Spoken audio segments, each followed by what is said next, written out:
Была грязь постоянно. При минимальном дожде выехать невозможно было. Речь идет об улице Кооперативная. На ней располагается около 40 жилых домов и школа. Проходимость довольно большая. Дорога нуждается в ремонте, участок не реставрировали более 20 лет.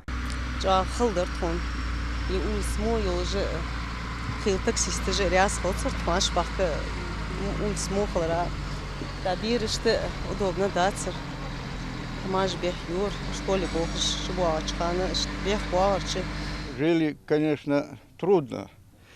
Ни асфальта, ни света, ничего такого.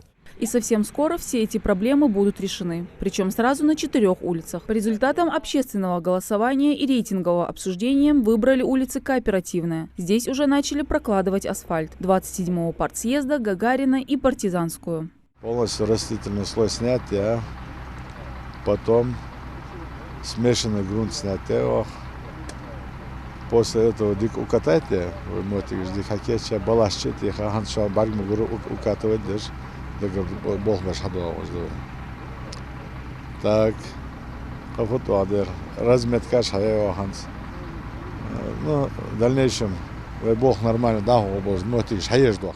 Сначала подготовят подземную часть, то есть проложат водопроводные сети. И только потом начнут прокладывать асфальт, поясняют в администрации Малгобека. Все 4 улицы планируют благоустроить для максимального комфорта жителей. На всех улицах у нас проводятся работы по устройству асфальтового покрытия, автомобильных дорог, проезжей части, устройство тротуаров и уличное освещение.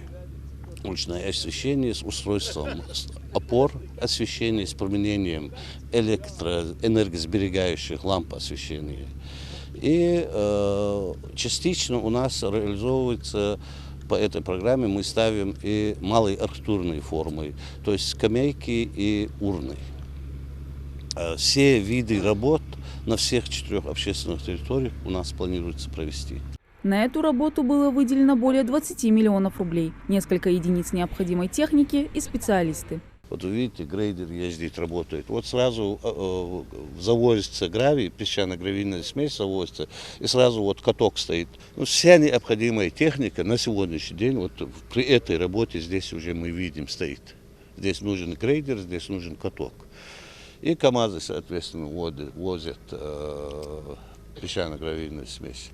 Также в прошлом году по проекту формирования комфортной городской среды провели аналогичные работы на улицах Эльдиева, Мира, Зои Космодемьянской и Заветы Ильича. А на тех, где планируют благоустроить, последний капитальный ремонт либо никогда не проводился, либо был более 10 лет назад. Завершить работу по благоустройству планируется до конца октября. Мадина Цор, Асхаб Белакиев, Новости 24.